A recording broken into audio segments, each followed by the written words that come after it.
Bismillahirrahmanirrahim. Alhamdulillah. Alhamdulillahilladzi bi ni'matihi tatimmus shalihat wassalatu wassalamu ala sayyidina Muhammad sayyidis sadat wa ala alihi wa ashabihi an-nujumin nayyirat. Dalam episode ini kita akan berbicara menyangkut Qul a'udzu birabbin nas atau surah An-Nas. Surah An-Nas sebenarnya rangkaian dari surah sebelumnya Qul a'udzu birabbil falaq. Itu sebabnya ulama berkata Qul a'udzu birabbil falaq itu wahyu yang ke-20, sedangkan ini surah yang ke-21, wahyu yang ke-21 yang diterima oleh Nabi. Dia juga mengajarkan perlindungan. Tetapi di sini dimohonkan perlindungan dari hal tertentu. Mari kita lihat ayat kita.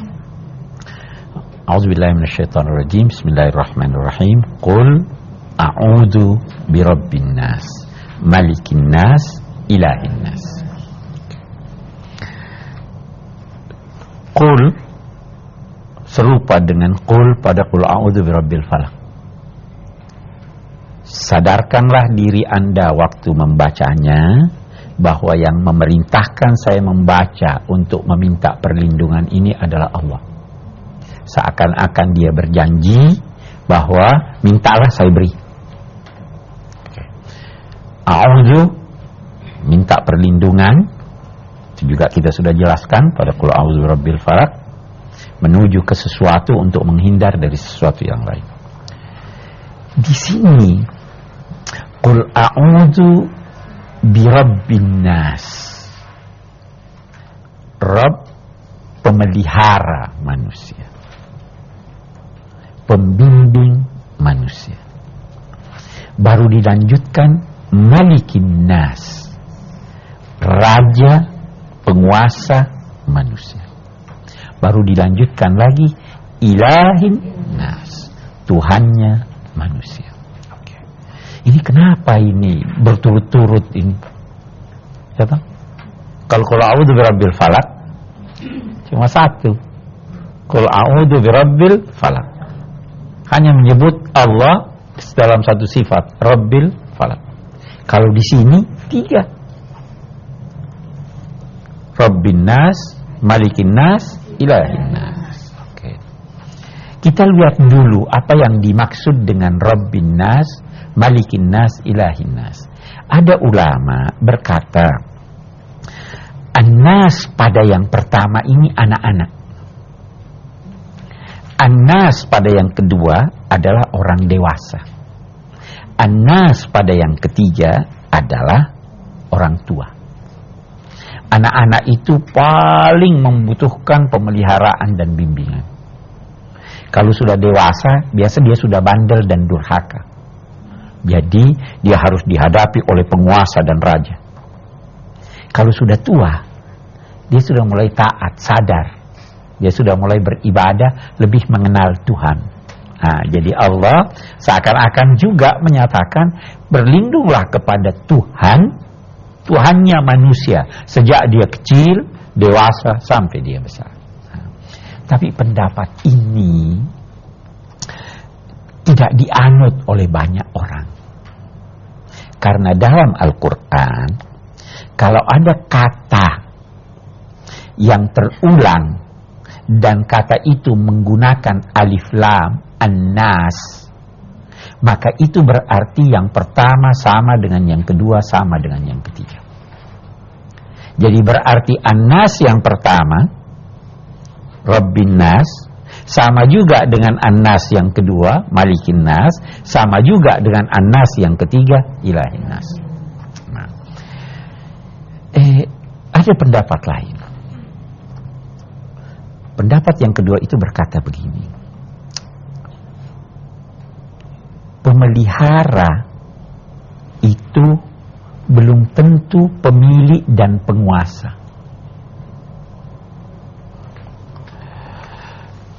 Di rumah ada pembantu ditugaskan memelihara katakanlah sesuatu.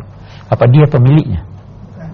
Kan? Kalau begitu, tidak semua pemelihara adalah pemilik.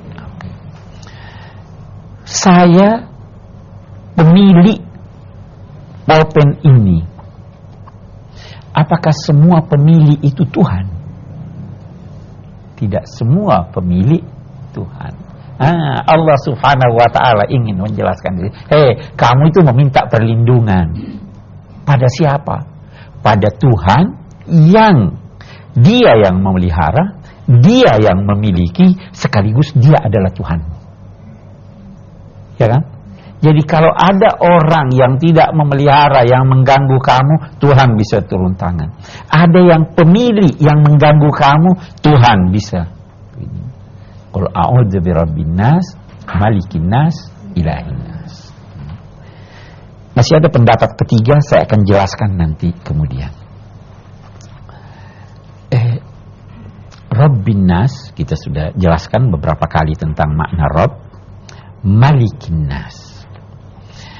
Di suratul Fatihah kita bisa baca Maliki Yaumiddin, kita bisa baca juga Maliki Yaumiddin. Gitu. Malik itu pemilik. Saya pemilik pulpen ini. Malik itu raja. Biasanya raja itu membawahi manusia, ya kan? Tidak semua pemilik itu raja, tapi semua raja pemilik. Oke, bagus. Karena raja adalah penguasa dan pemilik manusia, dan surah ini berbicara tentang manusia, maka surah ini tidak boleh dibaca Malikin Nas. Dia harus dibaca Malikin Nas. Ya kan? Karena dia bicara soal manusia. Qul a'udzu birabbin nas, malikin nas, ilahin nas. Ilah itu Tuhan. Tuhan itu adalah yang dipatuhi oleh manusia. Tuhan itu adalah yang menguasai alam raya ini. Itu yang kita namakan Tuhan, Allah. Ilahin nas. An-nas itu apa? An-nas manusia, ya. An-nas manusia. Di sini kita bertemu dengan memohon kepada Allah, menyebut 3 sifatnya. Yang dimohonkan itu apa? Min syarril waswasil khannas alladzi yuwaswisu fi sudurin nas minal jinnati wan nas. Yang dimohonkan di sini 1 atau 3? Mari kita bandingkan dengan Qul a'udzu birabbil falaq. Di Qul a'udzu birabbil falaq, nama Tuhan disebut sekali. Yang dimohonkan ada 3. Qul a'udzu birabbil falaq, min syarri ma khalaq, min syarri ghasiqin idza waqab, 1, min syarri nafasati fil 'uqad, wa min syarri hasidin idza hasad. Ketiga-tiga ini ada di luar manusia. Tukang sihir di luar manusia, yang hasud di luar manusia, ya kan?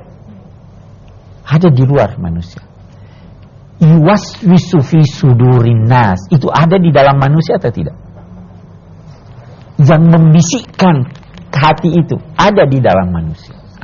Yang mana lebih sulit, menghadapi musuh dari luar atau musuh dari dalam? Dari dalam. Karena musuh dari dalam lebih sulit, maka kita menyebut nama Allah 3 kali di sini. Karena musuh dari luar lebih gampang, maka cukup sekali kita memohon perlindungan Allah. Itu sebabnya Malikin Nas, Ilahin Nas, dan seterusnya. Baik, kita akan diskusikan apa yang kita bicarakan, kemudian nanti kita lanjut. Silahkan yang mau bertanya.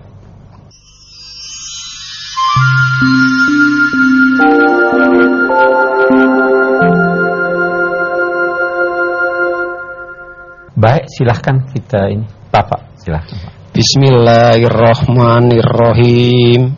Pak Ustadz yang terhormat, saya ingin menanyakan bagaimana caranya untuk menghilangkan was-was di dalam diri manusia yang sewaktu-waktu selalu timbul. Sekian, terima kasih. Bagaimana caranya menghilangkan was-was dalam ini?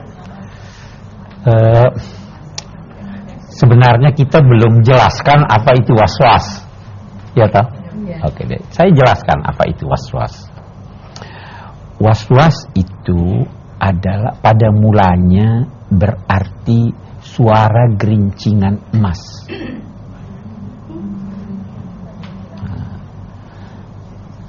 Kalau bapak atau ibu mendengar suara halus gerincingan emas, oh ini emas, terayu enggak? Tertarik enggak? Tertarik. Nah, dari sini kemudian was-was diartikan rayuan yang mengantar, yang membawa kepada sesuatu yang buruk. Nah, itu was-was. Dan ini bermacam-macam was-was ini. Sumbernya bermacam-macam dan caranya pun bermacam-macam. Rayuan itu bisa rayuan setan, bisa rayuan nafsu. Ya kan? Nah, rayuan setan lagi ini caranya bermacam-macam. Dia bisa menghadapi, kalau dia hadapi orang yang taat, rayuannya begini. Kalau dia hadapi orang yang durhaka, rayuannya begini. Ada pintu-pintu di mana dia itu masuk. Saya beri contoh. Dia berkata, besok aja baru sholat sunnah, misalnya begitu.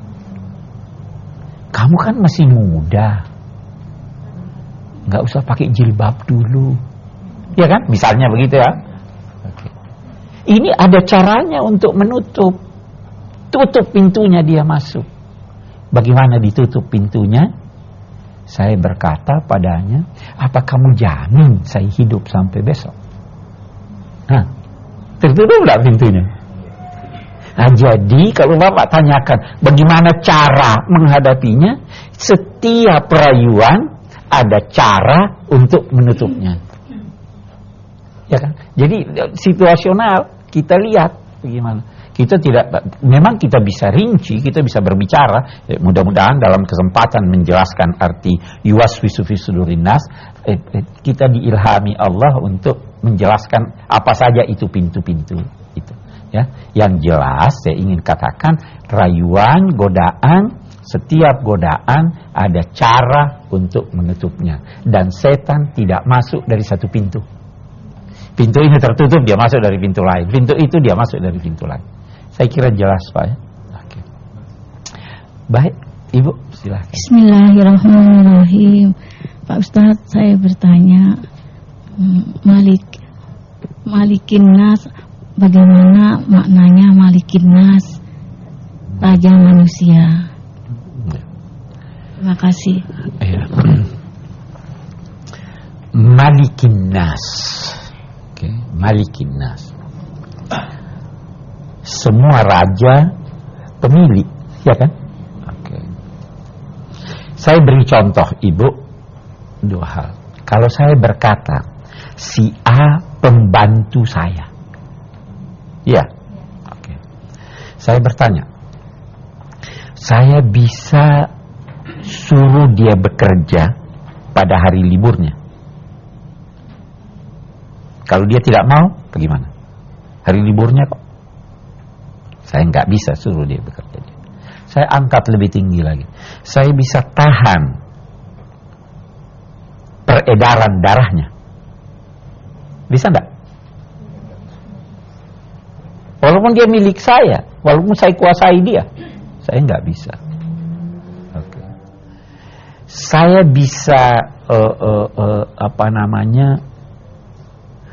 bisa dia bisa bertanya pada saya, atau saya beri contoh yang lain. Ini pulpen. milik saya, ya kan? Kalau saya injak-injak, saya patahkan. Kira-kira ibu berkata apa, bapak berkata apa?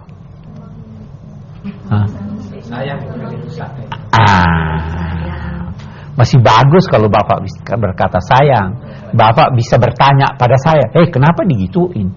Dan berkata pada orang lain, oh mungkin dia udah gila tuh. Iya kan? Bapak, ibu bisa bertanya kenapa begitu, dan bisa mengecam saya karena begitu. Ya kan? Nah, ini kita lihat nih. Ini manusia memiliki manusia, manusia memiliki barang. Allah sekarang kita tanya, kita ambil ini manusia. Dia bisa tahan pernafasannya? Tuhan? Bisa? Bisa dia cabut nyawanya? Bisa. Kalau manusia? Tidak bisa. Oke. Kita meningkat lagi. Kalau dia melakukan sesuatu, bisa Anda kecam dia? Tidak bisa. Kenapa tidak bisa? Karena pengetahuan saya sangat terbatas dibanding pengetahuan dan kuasa Allah. Nah, saya beri contoh lagi yang sekedar perbandingan. Saya beri contoh. Kalau ada anak kecil melihat dokter mengamputasi, jangankan anak kecil, boleh jadi orang dewasa yang tidak mengerti, dia potong kakinya seseorang. Kalau dia tidak mengerti, dia akan berkata, kejam dokter itu. Ya kan? Karena dia tidak mengerti. Orang yang mengerti berkata, pinter, bagus dokter itu. Jadi semakin dalam pengetahuan seseorang menyangkut suatu tindakan, semakin dapat dia mengerti tindakan itu. Semakin dangkal pengetahuannya, semakin mungkin timbul kecaman terhadapnya. Nah, kita ini, pengetahuan kita dibanding dengan Tuhan itu bagaimana toh? Ada tidak artinya? Tidak ada. Kalau begitu, jangan tanya Tuhan menyangkut apa yang dia lakukan. Saya tidak tahu. Karena itulah yus'alu amma yaf'al wa hum yus'alun. Sudah beda nanti ini Tuhan rajanya manusia dengan si A rajanya manusia. Si A rajanya manusia tidak boleh sewenang-wenang. Begitu kamu sewenang-wenang, saya katakan kamu salah. Saya bisa tuntut dia. Kalau kita sekarang DPR bisa nuntut ya. Ya kan? Kalau Tuhan pemilik, dia menguasai segala sesuatu. Dia bisa cabut nyawanya, dia bisa hentikan peredaran darahnya. Dan jangan menuntut tanggung jawab dari Tuhan terhadap apa yang dia lakukan. Itu artinya malikin nas. Ya kan? Jadi beda dengan malikin nas kita berkata di Inggris, di Belanda, di Yordania, itu semuanya malik raja. Rajanya manusia di tempat itu. Tapi ini Tuhan rajanya manusia dalam pengertian ini. Saya kira jelas Bu ya bedanya malikin nas dengan. Baik, kita lanjutkan bahasan kita. Apa lanjutannya? Alladzi yuwaswisu fi sudurin nas. Yuwaswisu, saya tadi sudah jelaskan. Yuwaswisu merayu, yuwaswis menggoda. Ada hal yang menarik. Yuwaswis itu kalau dalam bahasa Arab adalah kata kerja yang menunjukkan sekarang dan akan datang. Yuwaswisu artinya yang sekarang dan akan datang terus menerus merayu, menggoda. Fi sudurin nas, di hati manusia. Yuwaswisu fi sudurin nas. Qul a'udzu birabbin nas, apa bentuk? Malikin nas, ilahin nas, min syarril waswas. Kita belum jelaskan min syarril waswas. Ini tadi kita terpengaruh dengan pertanyaan itu. Kita lihat dulu. Min syarril waswasil khannas. Al-waswas kita lihat. Al-waswas tadi kita katakan pelaku yang merayu. Ada ulama berkata, was-was itu di sini menjelaskan sifat tetapi pelakunya tidak disebut. Kalau saya berkata, datanglah kepada dermawan itu. Dermawan itu kan sifatnya. Siapa orangnya nih? Ada dijelaskan atau tidak? Tidak dijelaskan. Nah, was-was si perayu dan penggoda. Siapa perayu dan penggoda itu? Ada tidak dijelaskan? Tidak dijelaskan. Nah, ada ulama menyisipkan kata setan. Nah, jadi dari kejahatan setan, perayu dan penggoda, al-waswas. Oke. Ada lagi yang berkata, saya tidak perlu menyisipkan kata setan. Saya beri contoh, Ibu.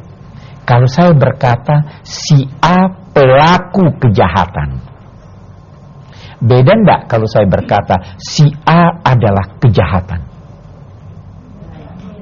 Beda.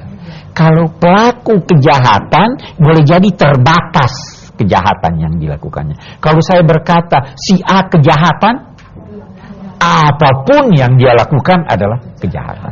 Nah, Allah di sini hendak berkata, saya tidak sebut nama pelakunya. Yang saya maksud adalah setan. Tetapi ketahuilah bahwa setan itu adalah wujud kejahatan. Ya kan? Kalau pelaku kejahatan boleh jadi sewaktu-waktu dia baik. Ya. Tapi kalau dia wujud kejahatan, sudah tidak ada yang baik kalau dari setan.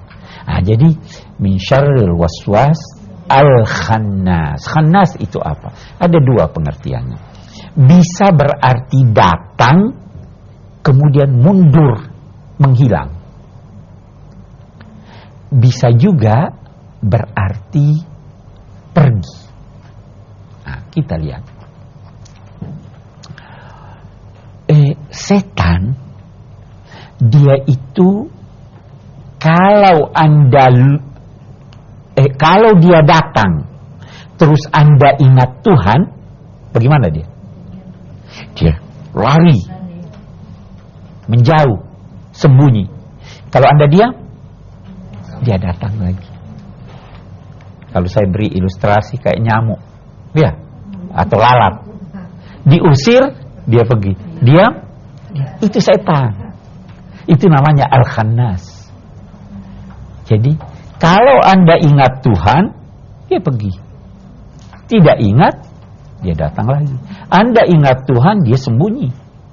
Itu sifat setan, al-khannas.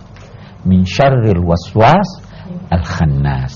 Baru tadi, alladzi yuwaswisu fi sudurin nas, yang merayu, menggoda di hati manusia. An-nas di sini bisa berarti manusia. Ada lagi yang mengatakan an-nas di situ sebenarnya maksudnya adalah an-nasi.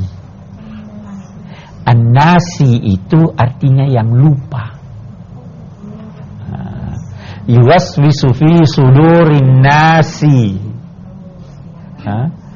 Seperti firman Allah, yauma yad'u da', itu tulisannya da', tapi sebenarnya ada ya-nya itu. Da'i. Ya. Wa ani'buduni, pakai ya itu kan. Wa ma khalaqtul jinna wal insa illa liya'budun. Nun, tapi sebenarnya illa liya'buduni. Jadi dia merayu dan menggoda manusia yang lupa pada Tuhan. Kalau dia ingat, tidak mungkin dia. Minal jinnati wan nar.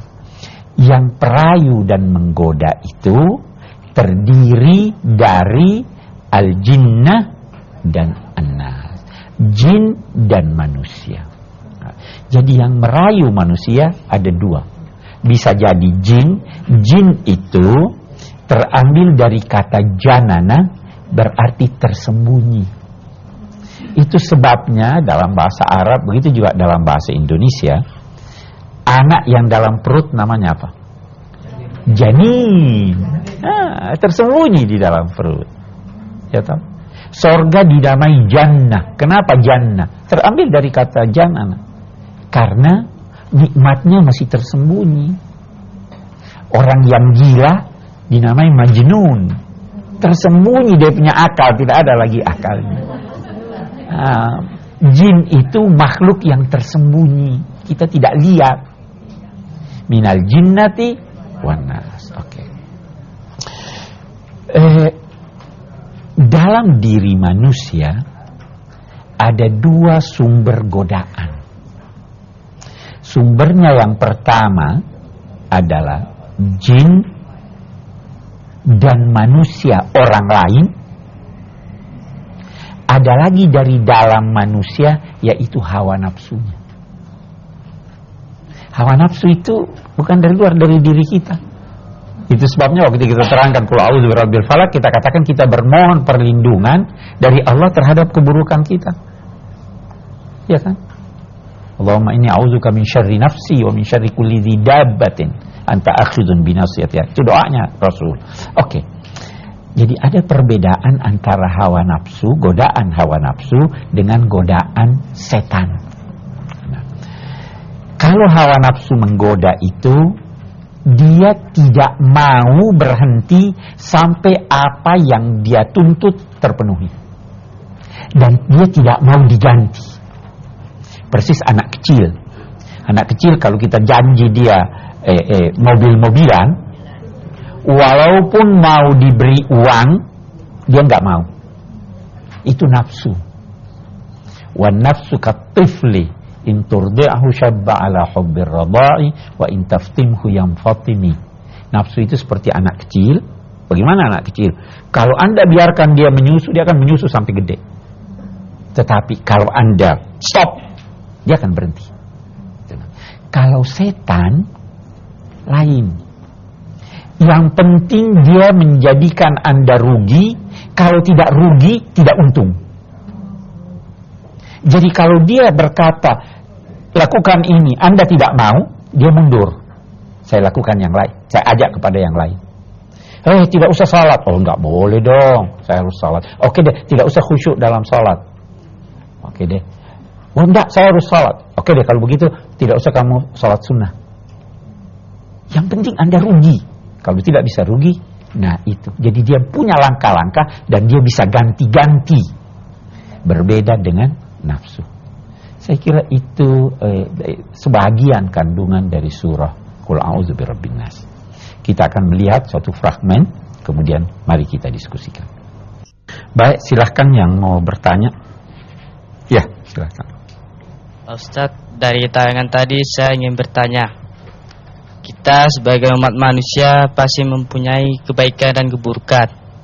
Yang ingin saya pertanyakan, bagaimana cara menghindari kita diajak teman berbuat dosa, kejahatan atau keburukan dengan cara minum minuman keras? Terima kasih. Bagaimana cara menghindari ajakan teman? Yang pertama dulu, usahakan jangan berteman dengan orang yang jelek. Nah, itu dulu. Karena kalau Anda masih berteman dengan dia, bisa jadi kali ini berhasil mengelak, besok tidak berhasil. Nah, itu sebabnya kita katakan hindari dia.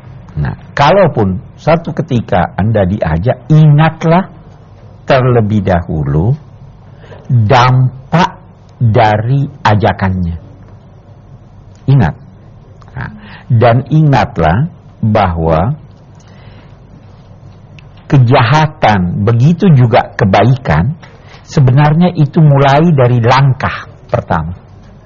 Itu sebabnya Allah menamakan rayuan setan khutuwatis syaitan, langkah-langkah setan. Anda mau berjalan dari sini ke ujung dunia, tidak bisa Anda mulai kalau tidak melangkah satu langkah. Runtuhnya suatu bangunan bukan hanya disebabkan oleh gempa, tetapi saya tarik satu batu demi satu batu. Membuat bukit Tidak harus saya lantas mengambil tanah sebanyak mungkin. Itu bisa terjadi dengan membawa sebutir pasir demi sebutir sampai dia menjadi bukit. Nah, karena itu kalau mau menghindar, ingat dampak buruk dan jangan memperkecil dosa. Itu setan itu salah satu pintunya itu dia perkecil. Oh, ini enggak apa-apa nih, cuma itu aja kok. Tobat sudah baca astagfirullah udah selesai. Ya kan itu setan itu. Karena memperkecil dosa. Jadi kalau mau menghindari itu, jangan berteman dengan teman yang buruk, jangan membaca bacaan yang buruk, bertemanlah dengan orang baik, dan jangan memperkecil dosa. Sesal dahulu pendapatan, sesal kemudian tak berguna. Sesalnya di situ sebenarnya maksudnya ingat dulu apa dampaknya. Karena kalau ingat di belakang sudah tidak ada gunanya. Jelas ya? Baik, masih ada yang lain? Terima kasih. Bismillahirrahmanirrahim. Pak Ustadz yang saya hormati, apa bedanya kata an-nas dan al-insan atau kata lain yang berarti manusia dalam Al-Quran?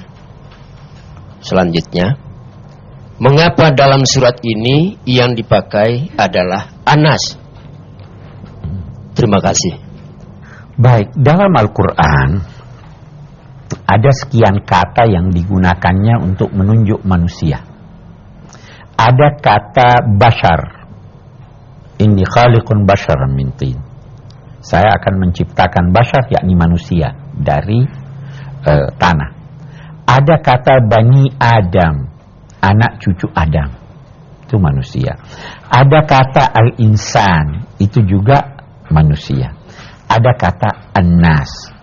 Masing-masing kata ini mempunyai makna-makna tertentu yang sedikit atau banyak berbeda dengan yang lain.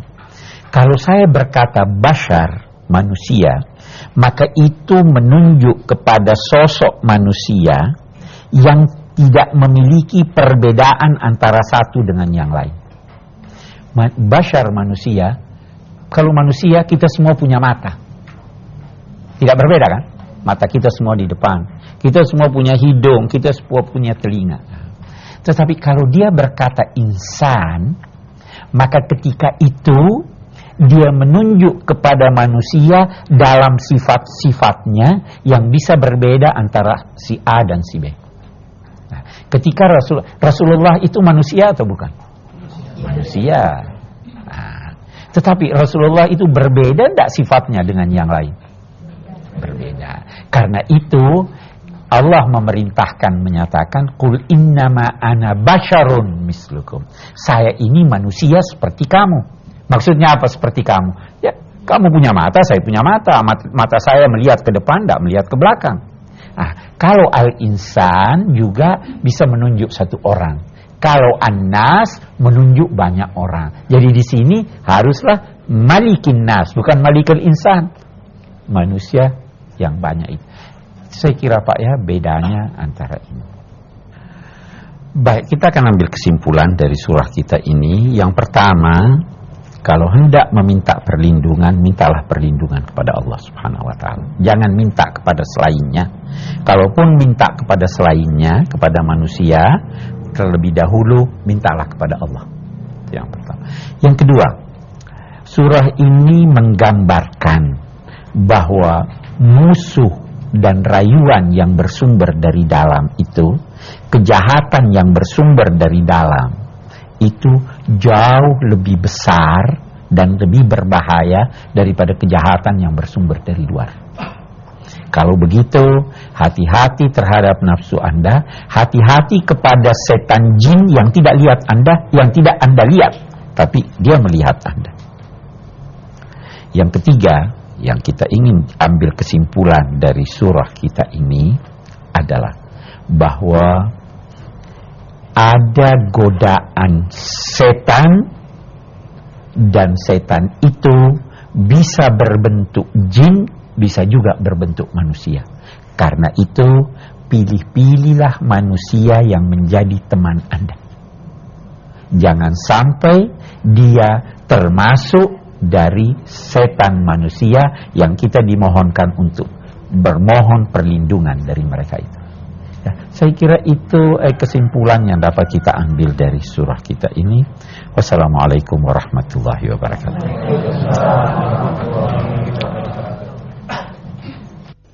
Memang benar pemirsa, hal yang paling pelik dalam kehidupan kita adalah melawan sesuatu yang buruk yang datangnya dari dalam diri kita sendiri. Untuk itu kuncinya hanya satu, yaitu tak henti-hentinya memohon perlindungan kepada Allah Subhanahu wa taala. Hanya sampai di sini kebersamaan kita pemirsa. Sudah waktunya bagi saya Sandrina Malakian untuk pamit dulu. Wabillahi taufiq wal hidayah. Wassalamualaikum warahmatullahi wabarakatuh.